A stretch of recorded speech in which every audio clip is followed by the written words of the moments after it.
Vatican home പേജിന്റെ പഴയ പതിപ്പിൽ കാണപ്പെടുന്ന കാലഹരണപ്പെട്ട ഡ്രോപ്പ് ഡൗൺ മെനുകൾക്ക് പകരം ഒരു വലിയ ക്ലിക്ക് ചെയ്യാവുന്ന മെജസ്റ്റീരിയൻ ബട്ടൺ ഒരുക്കിയിരിക്കുന്നു.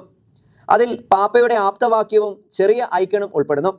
ഓൺലൈൻ സന്ദർശകർക്ക് പാപ്പയുടെ തയ്യാറാക്കിയ പ്രസംഗങ്ങളും മുൻകാല പ്രസംഗങ്ങളും വത്തിക്കാനെക്കുറിച്ചുള്ള അധിക വിവരങ്ങളും എളുപ്പത്തിൽ കണ്ടെത്താൻ സാധിക്കും. അതിന് സഹായിക്കുന്ന വിധത്തിലാണ് വെബ്സൈറ്റിന്റെ ക്രമീകരണം. പാപ്പയുടെ പരിപാടികൾക്കും ആരാധനക്രമ ചടങ്ങുകളിലും ടിക്കറ്റുകൾ നേടുവാനും അപ്ഡേറ്റ് ചെയ്ത വെബ്സൈറ്റിലൂടെ എളുപ്പമാക്കിയിട്ടുണ്ട്. ലയോ 14 മാർപ്പാപ്പയുമായും വത്തിക്കാനുമായും ബന്ധപ്പെട്ട ദൈനംദിന വാർത്തകളും കലണ്ടർ ഈവന്റുകളും അപ്ഡേറ്റ് ചെയ്ത ഹോം പേജിൽ ഉൾപ്പെടുത്തിയിട്ടുണ്ട്.